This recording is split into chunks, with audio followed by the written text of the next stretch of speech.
कहानी की शुरुआत होती है गौसिया नाम की एक लड़की से, जो एक छोटे से गांव की भोली भाली लड़की थी। वह उन दिनों से गुजर रही थी जब एक बच्ची धीरे धीरे बड़ी हो रही होती है, जब उसके शरीर और मन में बहुत से नए बदलाव आते हैं। उसने हाल ही में किशोरावस्था में कदम रखा था। यह उम्र ऐसी होती है जिसमें शरीर में नई ऊर्जा होती है, मन में नए ख्याल आते हैं, लेकिन अक्सर समझ नहीं आता कि यह सब क्यों हो रहा है। उसकी माँ एक मेहनती महिला थी जो अकेले ही गौसिया की परवरिश कर रही थी। माँ खुद पढ़ी लिखी नहीं थी, इसलिए उसने कभी गौसिया से इस तरह के बदलावों पर बात नहीं की थी। गौसिया का दिन रोज एक जैसे बीतता। सुबह जल्दी उठती, तबेले में जाकर गाय का दूध निकालती, फिर खेत और घर के कामों में लग जाती। गांव में उसकी उम्र की कोई लड़की नहीं थी जिससे वह दोस्ती कर सके या मन की बातें कर सके। इस अकेलेपन में उसने अपने एक पालतू कुत्ते को ही अपना साथी बना लिया था। वह उसी से बातें करती, उसे अपने मन का हाल बताती। एक दिन गर्मी बहुत थी और गौसिया को अपने शरीर में अजीब सी बेचैनी महसूस हो रही थी। ऐसा पहले कभी नहीं हुआ था। उसे ऐसा लगा जैसे वह कुछ समझ नहीं पा रही। उसका मन किसी अज्ञात खिंचाव से भर गया है। वह अपने आप को ठंडा करने के लिए गांव के पास वाले तालाब पर गई और पानी में उतर गई। जैसे ही वह नहाने लगी, उसे ऐसा महसूस हुआ कि कोई उसे देख रहा है।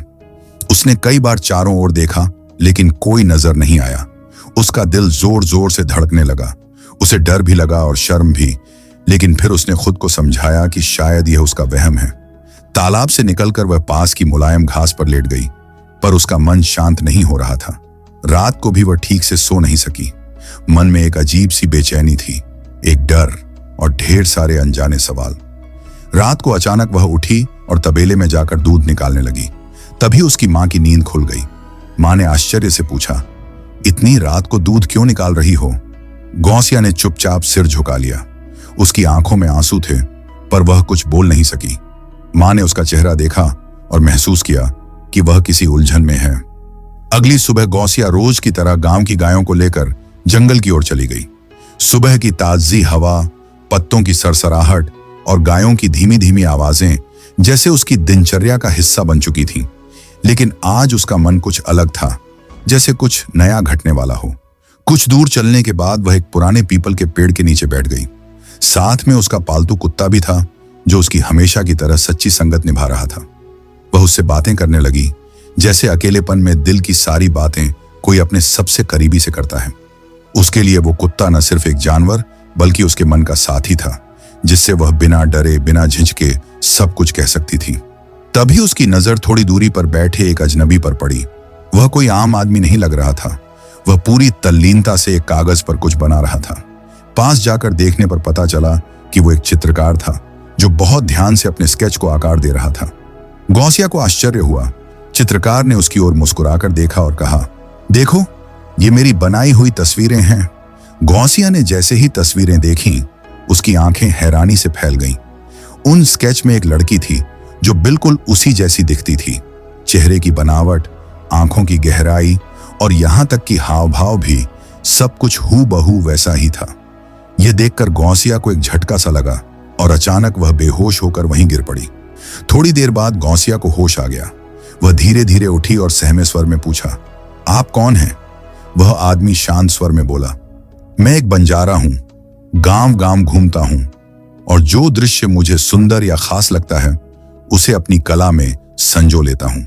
इसके बाद चित्रकार ने गौसिया की तरफ देखा और धीरे से कहा, तुम बहुत सुंदर हो। गौसिया ने शायद पहली बार किसी की आंखों में ईमानदारी से अपने लिए ऐसा भाव देखा था। वह थोड़ी शर्मा गई, लेकिन उसके दिल में कहीं एक हल्की सी खुशी की लहर भी दौड़ गई। शायद पहली बार उसे ऐसा लगा कि वह भी किसी के लिए खास हो सकती है। हालांकि कुछ कहे बिना वह वहां से चुपचाप लौट गई। उसका मन उलझा हुआ था। अगले दिन वह फिर उसी जगह लौटी। उम्मीद थी कि वह चित्रकार फिर से वहीं मिलेगा, लेकिन वह वहां नहीं था। वह मायूसी से एक पेड़ के नीचे बैठ गई। तभी अचानक एक जानी पहचानी आवाज सुनाई दी। वही चित्रकार लौट आया था और फिर से कुछ स्केच बना रहा था। उसने फिर गौसिया को बुलाया और कहा, आओ देखो मैंने क्या बनाया है। उस आदमी ने गौसिया को उसकी एक नंगी तस्वीर दिखाई, जो उसे शर्मिंदा कर गई। उसने कहा कि गौसिया के शरीर को एक खास सुख की जरूरत है, जो सिर्फ वही आदमी दे सकता है। उसने कहा कि बस उसे अपने कपड़े उतारने होंगे, फिर वह खुद समझ जाएगी कि वह क्या कहना चाहता है। गौसिया उसकी बातों में फंस गई और अपने कपड़े उतार दिए। वह आदमी उसे छूने लगा। इस वजह से गौसिया खुद पर काबू नहीं रख पाई और वे दोनों जंगल में एक दूसरे के बहुत करीब आ गए। लेकिन इस अजनबी के साथ वक्त बिताने के बाद गौसिया बहुत खुश हो गई। वह खिलखिला उठी और इतनी खुशी में रात को ठीक से सो भी नहीं पाई। अगले दिन वह जल्दी उठ गई। उसकी माँ ये देखकर हैरान रह गई कि गौसिया इतने कम समय में इतनी बदल गई। अब गौसिया की जिंदगी पूरी तरह बदल चुकी थी। वह हर सुबह जल्दी उठकर जंगल जाने लगी, जहां उसे वहीं अजनबी मिल जाता था। वे दोनों पूरे दिन साथ में मजे से समय बिताते। वह आदमी गौसिया से बहुत प्यार करता था, लेकिन सिर्फ प्यार ही नहीं, वह उसे दुनिया की नई नई चीजें भी सिखाता था, जैसे अलग अलग जगहों पर खाना खाने का तरीका, ड्रामे देखने के खास जगह। वह गौसिया को नए नए तोहफे और कपड़े भी देता था, जो गौसिया को बहुत पसंद आते थे। उनकी जिंदगी बहुत खुशहाल चल रही थी। लेकिन एक दिन जब बारिश बहुत तेज हो रही थी, वे दोनों एक पेड़ के नीचे बैठे थे। उस आदमी ने गौसिया को एक किताब दी और कहा कि अब तक जो कुछ भी उन्होंने किया है वह सिर्फ एक ट्रेलर था। असली कहानी तो इस किताब में है। अगर गौसिया जिंदगी का असली मजा लेना चाहती है तो उसे यह किताब पढ़नी होगी। इस किताब में वे सारी बातें लिखी थीं जिनकी गौसिया को बहुत जरूरत थी। लेकिन उस वक्त वहां कुछ बच्चे उन्हें साथ में बैठे देख लेते हैं। गौसिया डर जाती है, लेकिन वह आदमी कहता है कि उन्हें नजरअंदाज करो, वह उसके साथ है। वही शाम जब गौसिया घर पर किताब पढ़ रही थी, उसकी माँ आ जाती है। माँ उस किताब को छीन लेती हैं और पूछती हैं कि यह किताब उसे कहाँ से मिली। गौसिया सच सच बताती है कि उसे ये किताब एक अजनबी ने दी है, और जो बदलाव माँ ने गौसिया में देखे थे वे भी उस अजनबी की वजह से थे। ये सुनकर उसकी माँ बहुत गुस्सा हो जाती है। वह कहती हैं कि गौसिया मुझसे छुपकर ये सब कर रही है। अगर उसकी इस हरकत की वजह से वह गर्भवती हो गई तो वह उसे घर से निकाल देगी। उसी दिन माँ ने सख्ती से कहा, इस रविवार तू मेरे साथ चर्च चलेगी। तू वहां फादर के सामने अपने पापों को मानेगी, प्रायश्चित करेगी और आगे से ऐसी गलतियों से बचेगी। गौसिया कुछ नहीं बोली, बस चुपचाप मान गई।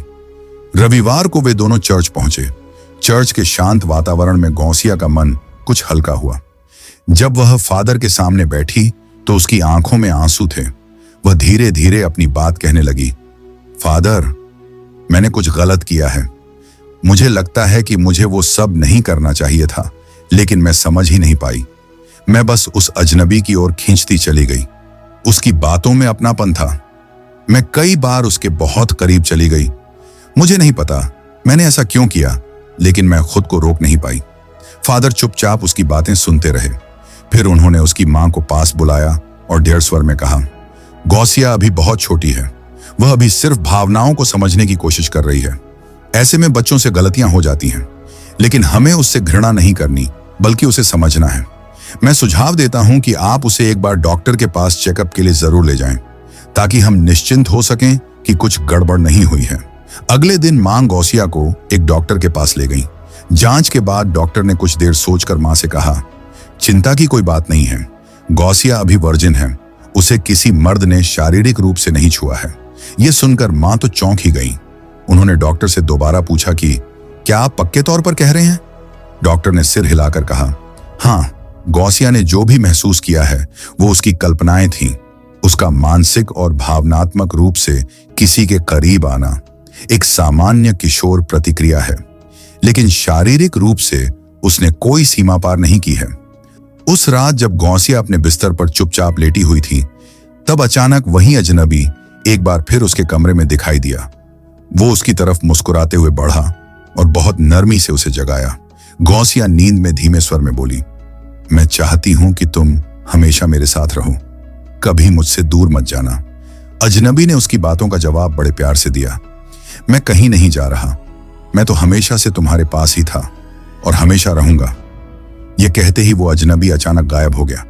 तो दोस्तों, ये वीडियो यही समाप्त होती है। मिलते हैं एक नई वीडियो के साथ, तब तक के लिए अपना ख्याल रखिएगा।